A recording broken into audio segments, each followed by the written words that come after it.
police in the secretly taped video and audio.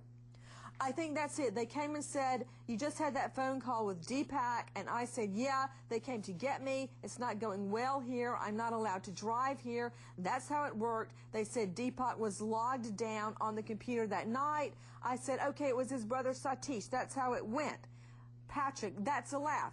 Joran, they're such idiots. The police are real idiots.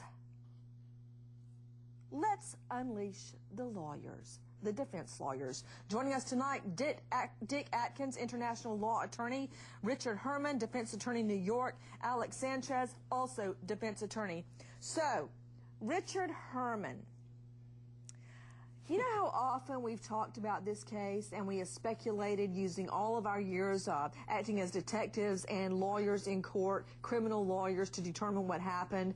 We all said, not crackable unless he talks. Well, he finally did it. Thoughts? There is no evidence of any crime here, Nancy. Without the body, they cannot prosecute. This is an entertainment television show that unleashed one of their paid guys to try to set him up over a period of time to try to entrap him. He obviously discovered what was going on. He played with this guy. He gave him what he wanted to know. There is no evidence of a crime. He is right. The Aruba prosecutors and the police are idiots. They've bungled this case from the beginning, and it's absolutely pathetic, Nancy. True to form. Alex Sanchez, you want to try to take off your defense attorney hat and tell us the truth about the case now? I think what these tapes demonstrate is what a truly reprehensible character Mr. Van der Sloot really is. But I'm not 100% clear whether or not the tapes will establish a criminal offense. Why? Because he says he's basically establishing a defense that this girl died during, I don't know, some type of sexual activity. And he may be charged with disposing of a body, and that's reprehensible in and of itself. But whether or not he committed a crime remains to be seen. Gotcha. Right. I want to go out now to Dr. Robbie Ludwig, psychotherapist and author. Robbie, I don't know about you, but if you suddenly start shaking and fall down dead, I promise you, I won't dispose of your body out in the cold, icy waters of the ocean.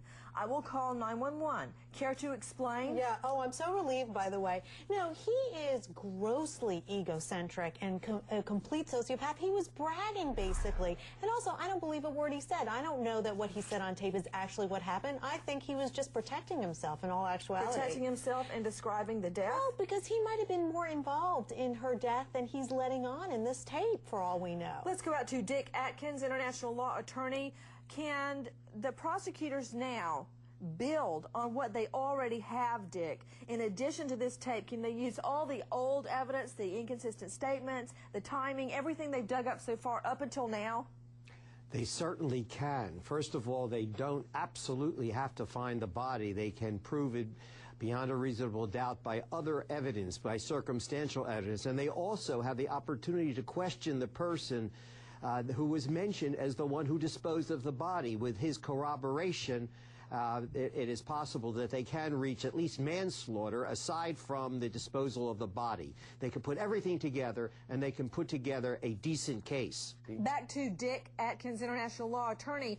Dick, the issue is this. When it comes to was he lying, that's an issue of credibility. In our country, the jury is the trier of facts, be it judge or jury, is the sole decision maker, the sole judge of credibility. The only issue is going to be admissibility, Dick. No, it's going to be admissible. Everything that's happened will be admissible, and it appears that my understanding of the Aruban and the Dutch law is that this, at the worst, would be one-party consent. In some states in the U.S., you need both. In Aruba, you don't, and therefore it should be admissible, and it's up to the judge to decide. Out to Natasha in Delaware. Hi, Natasha. Hi, Nancy. I have a comment and a question. Okay. My comment is they're all talking about they don't have a body. My uncle was murdered. It took 10 years. They never found a body. They still went to trial, and there was still a conviction. So my question is if they don't find this body and they have this tape, will they still convict him? Well, that's going to be up to the fact finder, but I can tell you this much, Natasha, you don't have to have a body to go forward. I mean, that has been cleared up and discussed a million times. I remember a case in Atlanta where there was nothing but a glass eyeball left. So, yes, you can go forward without a body. Art Harris, weigh in. Nancy, what struck me in listening to a translation I had done is that he shows a guilty state of mind. He's discussing an alibi with his friend on the beach. This friend tells him, you know, Joran, you're going to have to continue with your normal way of life, go to school, get up tomorrow, act like nothing happened, and get your story straight. And he said, yeah, you know, I'm going to have to call the Calpo brothers and make sure that we are in agreement. And that's what they do, Nancy. So, you know, we're wondering here if state of mind is going to play into this.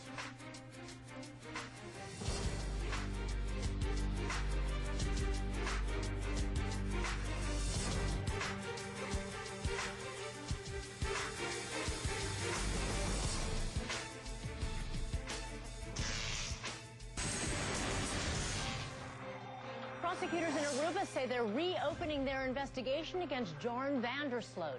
A Dutch crime show apparently secretly aired recorded conversations between Vandersloot and a quote-unquote friend who turned out to be an undercover reporter. On the tapes, Vandersloot admits he was with Holloway on a beach when she got sick and passed out.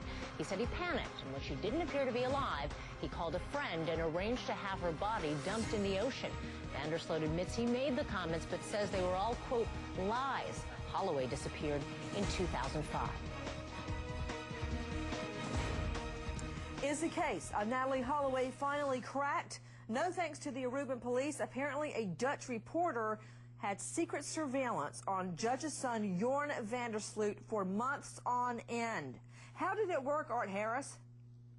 Nancy, this tape that was obtained by this Dutch reporter has Joran Vandersloot telling a different story than he told 3 years ago. And one of the contradictions they're going to have to resolve is, what did the Calpo brothers say? They say they were together on the beach. Now Joran is saying he was alone. And my question is, can they turn this into a perjury case and turn the three suspects against each other? To T.J. Ward joining us tonight, private investigator who worked with Natalee's family. He did what is called a layered voice analysis of Vandersloot on tape. T.J., welcome. What did you learn? Hi, Nancy. What we have learned, and as you're aware, that what got me to Aruba was the layered voice analysis that I brought to the Holloway family, but the Aruban authorities would not allow us to use this equipment there, much less the polygraph.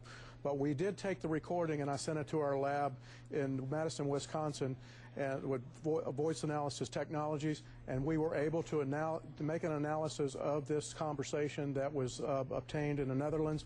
And in fact, Joran is telling the truth about what he said.